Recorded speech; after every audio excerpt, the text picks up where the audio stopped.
নমস্কার।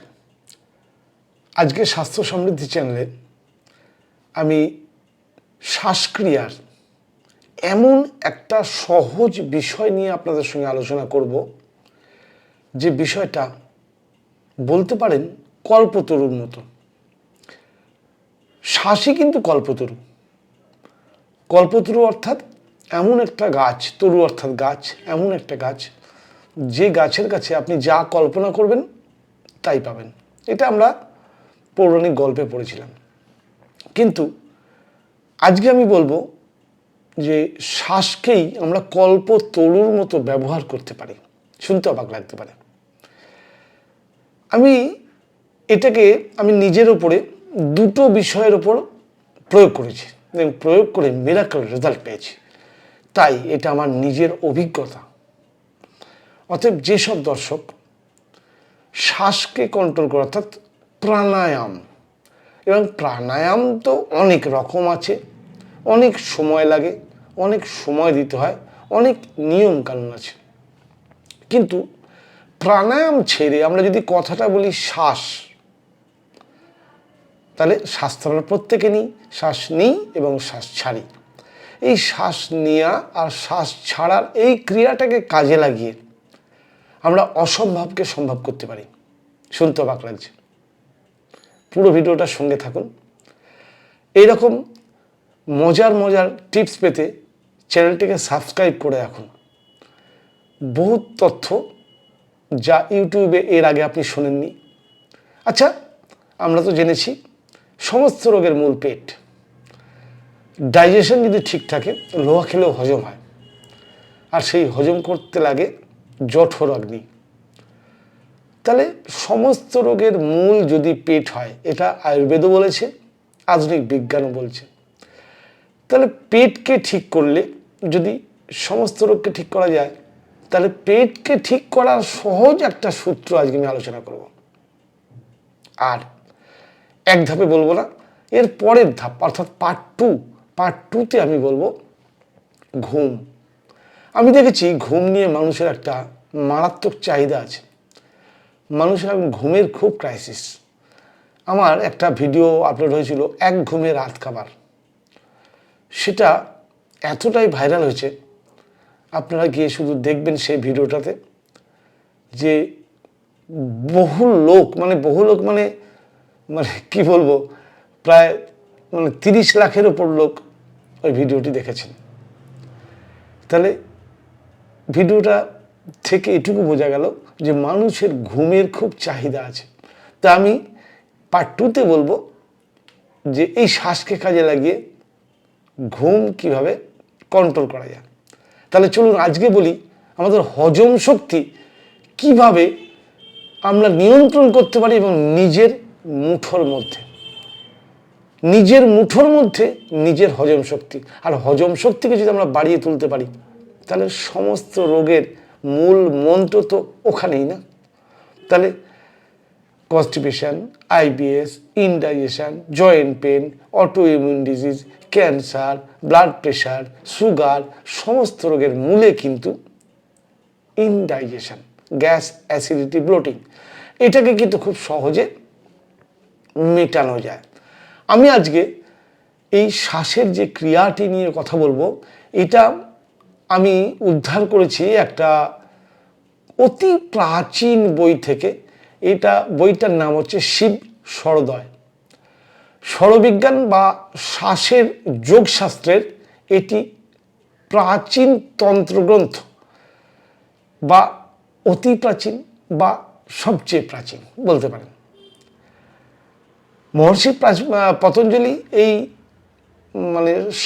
শ্বাসক্রিয়াকে যোগের মাধ্যমে যোগসূত্র লিখে গেছেন। তারও আগে শিব স্বরদয়, এ নিয়ে একটা গল্প আছে যে দেবাদিদেব মহাদেব গৌরীকে যখন যোগ শেখাচ্ছিলেন, তখন এই স্বরবিজ্ঞান উনি শিখিয়েছিলেন। এই শিব স্বরদয় কথাটার অর্থ কি? শিব অর্থাৎ ভগবান শিবের কথা এখানে বলা আছে। স্বর অর্থাৎ শ্বাসের ধ্বনি বা নাসিকার শ্বাস প্রবাহের কথা এখানে আলোচনা করা আছে। আর উদয় অর্থাৎ উদ্ভব, প্রকাশ, বা উদয় হওয়া। এখানে আমরা জানতে পারবো ইরা, পিঙ্গলা ও সুষুম্না নাড়ির এই তিনটেকে কেন্দ্র করে আমাদের শরীরের প্রায় সমস্ত রোগকে কন্ট্রোল করা, এবং খুব সহজ, সবাই পারেন। এটার জন্যে কোনো বিধি নিষেধ নেই, শুধু ব্যাপারটা বুঝে নিয়ে করতে হবে। সমস্ত ক্রিয়ারই কিছু বিপরীত প্রতিক্রিয়া আছে, এবং সেই বিপরীত প্রতিক্রিয়াটা কি শেষ পর্যন্ত দেখবেন, কারণ শেষটা না দেখে কেউ কিন্তু ভুল করে বেরিয়ে যাবেন না, তাহলে কিন্তু ভুল করতে পারেন। তাহলে আমাদের ডান নাসিকা ছিদ্র অর্থাৎ এটাকে বলা হয় পিঙ্গলা, বাম নাসিকা ছিদ্র অর্থাৎ ইরা। ইরা আর পিঙ্গলা, এটাকে বলা হয় সূর্যনাড়ি, এটাকে বলা হয় চন্দ্রনাড়ি। আমরা খেয়াল করে দেখবেন, আমরা প্রত্যেকেই দেখেছি যে আমাদের দুটো নাড়ি সবসময় সমান চলে না, কিছুক্ষণ অন্তর অন্তর নিজেরাই চেঞ্জ করে। এটা শরীর তার নিজের নিয়মে, নিজের তাপমাত্রা, নিজের আমার যে কাজের প্রয়োজন, কাজের ইচ্ছা, কাজের মানসিকতা, পরিস্থিতি, পরিবেশ, অনেক কিছুর উপরে শরীর নিজে নিজে চেঞ্জ করে। কিন্তু আধুনিক বিজ্ঞানও এটা দেখেছে যে আমাদের যদি ডান নাক দিয়ে শ্বাস চলে, অর্থাৎ সূর্য নাড়ি দিয়ে যদি শ্বাস চলে, তাহলে শরীরে শক্তি, হজম ক্ষমতা এবং কর্মক্ষমতা বদলে যেতে পারে। যোগশাস্ত্রে এটাকেই বলা হয়েছে সূর্য নাড়ি। প্রাচীন স্বরবিজ্ঞান বলছে যখন সূর্য নাড়ি সক্রিয় থাকে তখন শরীরের অনেক গুরুত্বপূর্ণ কাজ বেশি কার্যকর হয়। তাহলে চলুন আজ আমরা জানি এই স্বরবিজ্ঞানে সূর্যনাড়িকে কাজে লাগিয়ে আমরা কি কি উপকার পেতে পারি, কোন কাজ কোন স্বরে করলে সফল হয়, সেটা কিন্তু এই শিব স্বরোদয়ে লেখা আছে। মানুষের শরীরের প্রধান তিনটি নাড়ি, তার মধ্যে একটা ইরা অর্থাৎ বাম নাসিকা, আমি আগে বললাম। দ্বিতীয়টি হচ্ছে পিঙ্গলা অর্থাৎ ডান নাসিকা ছিদ্র, আর 3 নম্বর আরেকটা হচ্ছে সুষুম্না নাড়ি, যেটা আমাদের মেরুদণ্ডের কেন্দ্রবিন্দুর ভেতর দিয়ে সুষুম্না নাড়ি প্রবাহিত হয়েছে। পিঙ্গলা নাড়িকে বলা হয় সূর্য নাড়ি, ডান দিকের নাসা ছিদ্র, একে বলা হয় সূর্য নাড়ি। তাহলে এই সূর্য নাড়ির যে পথ, এই পথ যদি সক্রিয় থাকে তাহলে শরীরে কি কি লাভ হয়? সূর্য নাড়ি যদি সক্রিয় থাকে, হজম শক্তি বাড়ে, জঠরাগ্নি শক্তিশালী হয়, বিপাক ক্রিয়া বা মেটাবলিজম যেটাকে বলবেন, যার পিছনে আমরা দৌড়ে বেড়াচ্ছি, সেই মেটাবলিজম বাড়ে, শরীরের শক্তি বাড়ে, শরীরের উষ্ণতা বাড়ে, কার্যক্ষমতা ও মনোযোগ বাড়ে। এই কারণেই স্বরশাস্ত্রে বলা আছে খাবার খাওয়া ও কাজ শুরু করার সময় একটু যদি আমরা খেয়াল করে নিই যে আমার সূর্যনাড়ি চলছে না চন্দ্রনাড়ি চলছে। যদি সূর্যনাড়ি চলে আপনি লোহা খেলেও হজম হয়ে যাবে, আর আপনার যদি চন্দ্রনাড়ি খেলে, চন্দ্রনাড়ি দিয়ে শ্বাস যাতায়াত বেশি করে, তাহলে কিন্তু আপনি যত সুপাচ্য খাবারই খান হজম হবে না। এটা কিন্তু স্বরবিজ্ঞানের বক্তব্য, আমি নিজের উপর প্রয়োগ করে দেখেছি, অলৌকিক, সত্যি তো তাই, সত্যি তাই। তাহলে আজকে আমরা জানবো যে এই স্বরবিজ্ঞানকে কাজে লাগিয়ে আমি সূর্যনাড়িকে কোন কোন সময় কাজ চালু করব আর কিভাবে চালু করব, আর চালু করলে আমার কি কি শরীরে লাভ হবে, আমরা প্রত্যেকে প্রয়োগ করে দেখতে পারি। তাহলে চলুন আমি প্রথমে বলি চালু করার পদ্ধতিটা। চালু করার পদ্ধতি হচ্ছে, আপনি প্রথমে শ্বাস এভাবে চেক করতে পারেন যে কোন নাক দিয়ে বেশি শ্বাস পাচ্ছেন। অনেক সময় এতে বুঝতে পারবেন না, বোঝা যায় না, তখন আপনি অনুলোম বিলোম করার মতো এইভাবে শ্বাস ছাড়ুন, ঠিক আছে? আপনি দেখবেন কোনো একটা নাকে শ্বাস ঢুকতে বা বেরোতে একটু যেন বাধা বাধা মনে হচ্ছে, আর কোনো একটা নাক খুব ইজি মনে হচ্ছে। যদি ডান নাসিকা ছিদ্র ইজি মনে হয়, তার মানে আপনার সূর্যনাড়ি তখন অ্যাক্টিভ আছে। আর যদি বাম নাসিকা ছিদ্র একটু বাঁধো বাঁধো, খুব একটা ডিফারেন্স বুঝতে পারবেন না, একটু বাঁধো বাঁধো মনে হয় যে একটু শ্বাসটা যেন একটু কম ঢুকছে, একটু কম বেরোচ্ছে, তার মানে জানবেন আপনার চন্দ্রনাড়ি অ্যাক্টিভ নেই, সূর্যনাড়ি অ্যাক্টিভ আছে। এবার সূর্যনাড়ি যখন অ্যাক্টিভ থাকবে তখনই আপনি যদি খাবার খান, কোনো ভারী কাজ করেন, যদি পড়াশোনা করেন, তাহলে কিন্তু আপনার কাজ ভালো হবে। এবার এই সূর্যনাড়িকে জাগৃত করার জন্যে যোগ শাস্ত্রে কিন্তু সূর্যভেদী প্রাণায়ামের কথা বলা আছে। খুব সহজ প্রক্রিয়া, আমরা সবাই শ্বাস নিই, সবসময় শ্বাস নিই। তাহলে সেই শ্বাসটাকে আপনি ধরে নিন, আপনি খাবার খাবেন তার আগে একবার শুধু চেক করে নিতে হবে যে আপনার সূর্যনাড়িটা চলছে না চন্দ্রনাড়ি চলছে। অর্থাৎ ডান দিকে যদি হাওয়া বেশি বেরোয়, বেশি ঢোকে, তাহলে ঠিক আছে। যদি বাঁ দিকে হাওয়া বেশি বেরোয় আর বেশি ঢোকে, দয়া করে খাবেন না, 10টা মিনিট সময় নিন। কারণ এই সময় খেলে আপনার বদহজম, গ্যাস, অ্যাসিডিটি হবেই, কারণ আপনার জঠরাগ্নি কম। এটা শুধু আমার কথা না, সূর্য নাড়ি যদি অ্যাক্টিভ না থাকে, শিব সরোদয়ে কিন্তু এই কথাটা নিয়েই বিশ্লেষণ করা আছে। আর আমি শিব সরোদয়ের ভাষা পড়ে নিজের উপর প্রয়োগ করে দেখেছি, মিরাকল রেজাল্ট। হজম শক্তিকে জাগিয়ে তোলার কি করতে হবে? আপনি যখন শিওর হলেন যে আপনার চন্দ্রনাড়ি, সূর্যনাড়ি মানে চন্দ্রনাড়ি চলছে, সূর্যনাড়ি ইনঅ্যাক্টিভ রয়েছে, তখন আপনাকে কি করতে হবে? চন্দ্রনাড়ি চেপে ধরে, অর্থাৎ বাঁ দিকের ফুটো চেপে ধরে ডান নাক দিয়ে শ্বাস নিন, শ্বাস ছাড়ুন।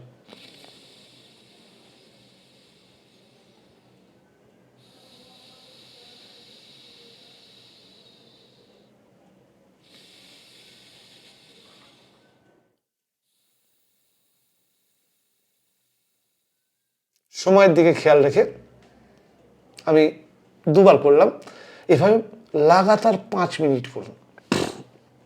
কিছুই না, দু নাকের ফুটো দিয়ে শ্বাস ঢুকছিল, আপনি শুধু বাম নাকটা চেপে ধরে ডান নাক দিয়ে শ্বাস নেবেন আর ডান নাক দিয়ে শ্বাস ছাড়বেন। 5 মিনিট পরে দেখবেন আপনার সূর্যনাড়ি চালু হয়ে গেছে। যখনই সূর্যনাড়ি চালু হবে তখন আপনি অবশ্যই খেতে পারেন, কোনো কাজে যেতে পারেন, পড়াশোনা করতে পারেন, মনোসংযোগের কাজ করতে পারেন, বুদ্ধির কাজ করতে পারেন, তাতে আপনার কাজ ভালো হবে। আপনি করে দেখুন। আর একটা পদ্ধতি, আপনি যদি মনে করেন যে 5 মিনিটে নাক ধরে শ্বাস নেওয়াটা অসুবিধা, তাহলে আপনি বাম দিকে কাত হয়ে শুতে পারেন।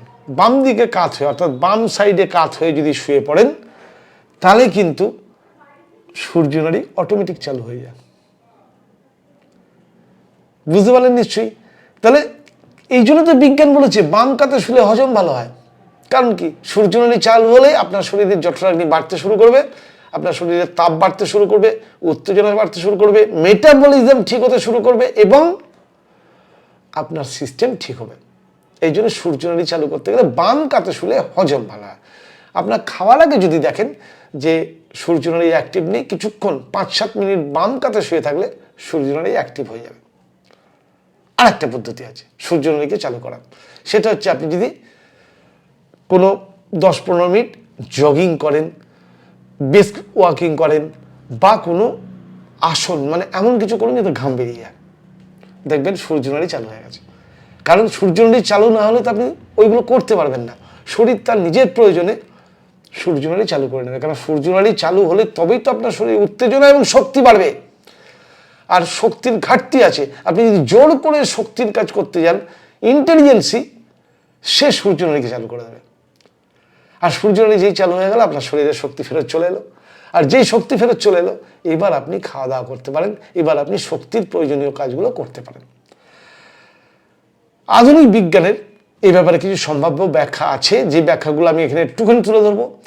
আধুনিক বিজ্ঞান গবেষণা করে দেখেছে, যদি সূর্যনাড়ি চলে তাহলে আমাদের সিম্প্যাথেটিক নার্ভাস সিস্টেম কিছুটা হলেও সক্রিয় হয়, ফলে শরীরের তাপমাত্রা বাড়ে, বিপাক ক্রিয়া বা মেটাবলিজম এটা বাড়ে, শক্তি উৎপাদন ক্ষমতা বাড়ে। এটা বিজ্ঞানও স্বীকার করে। তাহলে সূর্যনাড়ির ধারণাটার সঙ্গে বা শিব সরোদয়ের বক্তব্যের সঙ্গে আধুনিক বিজ্ঞানের গবেষণাও কিন্তু মিলে যাচ্ছে। আর এইটা যখন জেনেছি তখন কিন্তু আমি নিজের উপর প্রয়োগ করেছি এবং প্রয়োগ করে দেখেছি, সত্যি সত্যি আমার ঠান্ডা লেগেছিল, হঠাৎ ভাইরাল অ্যাটাক নাক দিয়ে জল পড়ছে। আমি খেয়াল করলাম যে আমার চন্দ্রনাড়ি চলছে, শরীর ঠান্ডা। এই সময় ভাইরাসের জন্যে আমার শরীর খুব আদর্শ সময়। আমি প্রায় মিনিট 15-20 বাম নাক বন্ধ করে ডান নাক দিয়ে শ্বাস নিলাম। আশ্চর্য, আমি আমার অভিজ্ঞতার কথা বলছি। আধ ঘন্টার মধ্যে দেখলাম আমার শরীর ফিট এবং সর্দি লাগার যে ভাইরাস, সে ভাইরাস ভ্যানিশ। কারণ আমার শরীরে এত টেম্পারেচার বেড়ে গেছিল যে ভাইরাস অটোমেটিক আমার শরীরই ধ্বংস করে দিয়েছে। এই হচ্ছে সূর্যনাড়ির ক্ষমতা। খাবার খাওয়ার পর ওই জন্যে আমরা যদি বাম নাসিকা বন্ধ রাখি, ডান নাসিকা চালু করি, অর্থাৎ বাম কাতে শুই, তাহলে খাবার হজম করতে কিন্তু অনেক বেশি সুবিধা হয়। ওই জন্যে বাম কাতে শুয়ে থাকা যেতে পারে, অথবা দ্রুত হাঁটা যেতে পারে। দ্রুত হাঁটলেও কিন্তু ডান নাসিকা চালু হবে। ওই জন্যে প্রকারভেদে কেউ কেউ বলে খাওয়ার পরে শুধু হাঁটুন, আর কেউ কেউ বলে খাওয়ার পরে বাম কাতে শুয়ে থাকুন।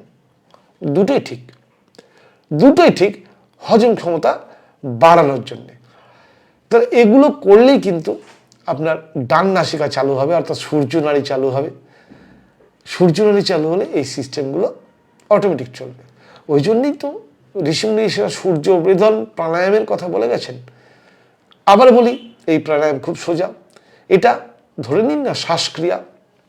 সিম্পলি বাম নাসিকা বন্ধ করুন, ডান নাসিকা দিয়ে ধীরে ধীরে শ্বাস নিন, আবার ডান নাসিকা দিয়েই ধীরে ধীরে শ্বাস ছাড়ুন। 5 থেকে 10 মিনিট করুন, ডান নাসিকা সক্রিয় হয়ে যাবে কিন্তু। এবার এই ভিডিওর সাবধান বাণীটা শুনে রাখুন। সব কিছুর পিছনেই কিন্তু আলোর পিছনে যেমন অন্ধকার থাকে, ঠিক সেরকম এই শরীরের সিস্টেম এমন একটা সিস্টেম, শরীর নিজেই, আপনি জোর করে যদি সূর্যনাড়ি চালুও করেন, শরীর যদি মনে করে এখন চন্দ্রনাড়ি চালু করার দরকার, নিজে করে নেবে। কিন্তু জোর করে আমরা কখনো করব না। কারা? যাদের উচ্চ রক্তচাপ আছে তারা কিন্তু সূর্যনাড়িকে চালু করতে যাবেন না। যাদের শরীর অত্যাধিক গরম বা যাদের জ্বর এসছে তারা সূর্যনাড়িকে চালু করবেন না। যাদের তীব্র রাগ আছে বা মানসিক উত্তেজনা, তারা কিন্তু সূর্যনাড়িকে চালু করার জন্য চেষ্টা করবেন না, তাতে তাদের সমস্যা আরো বেড়ে যাবে। এই সময় কিন্তু চন্দ্রনাড়ি বা বাম নাসিকা সক্রিয় রাখা ভালো। আমি চন্দ্রনাড়ি বা বাম নাসিকার যে উপকারিতা সেটা নিয়ে পার্ট 2-তে অবশ্যই ভিডিও করব, সেটা আগে বলেছি। স্বরবিজ্ঞান কিন্তু আমাদের শিখিয়েছে শ্বাস শুধু বাতাস নয়, এটি শরীরের শক্তি ও ভারসাম্যের চাবিকাঠি। যদি আমরা শ্বাসের প্রবাহটা বুঝতে শিখি তাহলে শরীরের অনেক কাজই কিন্তু আমাদের কাছে সহজ হয়ে যায়। প্রাচীন যোগীরা তো এটিকে বলতেন শরীরের গোপন সুইচ। তারা ওই সুইচ টিপে সমস্ত রকম শরীরবৃত্তীয় যে ক্রিয়া তাকে নিয়ন্ত্রণ করতে পারতেন। আজও যদি আমরা আধুনিক বিজ্ঞানের যুগেও এই শরীরের যে গোপন সুইচ, অর্থাৎ শিব স্বরবিদ্যার যে শ্বাসের জ্ঞান, এই জ্ঞানটা যদি আমরা খুব সহজভাবে একটুখানি বুঝে নিতে পারি এবং প্রয়োজন অনুযায়ী যদি কাজে লাগাতে পারি, হজমের জন্য মারাত্মক কাজ করে। আচ্ছা, শুধু কি হজম? কনস্টিপেশন, ইরিটেবল বাউল সিনড্রোম, 3 দিন 4 দিন পায়খানা হচ্ছে না। আর পায়খানা হতে গেলে দেখবেন যাদের কনস্টিপেশনের ধার, দেখবেন সকালবেলা তার বাম নাসিকা চলে আছে। পরীক্ষা করে নিন, মিলিয়ে নিন। আপনি ঈষদ উষ্ণ জল খান ঘুম থেকে উঠেই, পেট ভরে জল খেয়ে বাম নাসিকা চেপে ধরে ডান নাসিকা দিয়ে 10 মিনিট শ্বাস নিন, শ্বাস নিন, শ্বাস ছাড়ুন, শ্বাস নিন, শ্বাস ছাড়ুন। জোর করে না, আরাম করে, গায়ের জোরে কোনো কিছু হয় না। আপনি তারপরে দেখুন তো আপনার মোশন আসে কিনা আর পায়খানা পরিষ্কার হয় কিনা, কনস্টিপেশন চলে যাবে। যদি বলেন কেন, ওই যে বললাম কনস্টিপেশন কাটাতে যে শক্তি লাগে সেই শক্তি শরীরে জেনারেট হবে।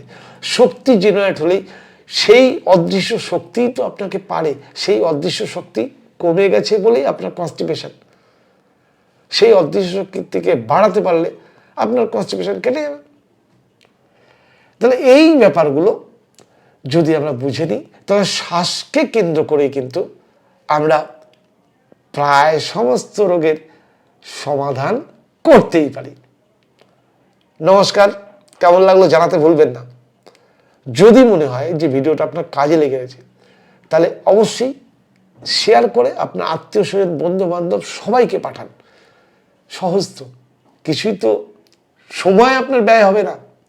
সামান্য স্বাস্থ্য এমনি নিচ্ছিলেন, একটু প্ল্যান করে শুধু একটা হাত চেপে রাখবেন বা এদিকটা যখন যেটা দরকার চেপে রাখবেন, আর তো কিছু না।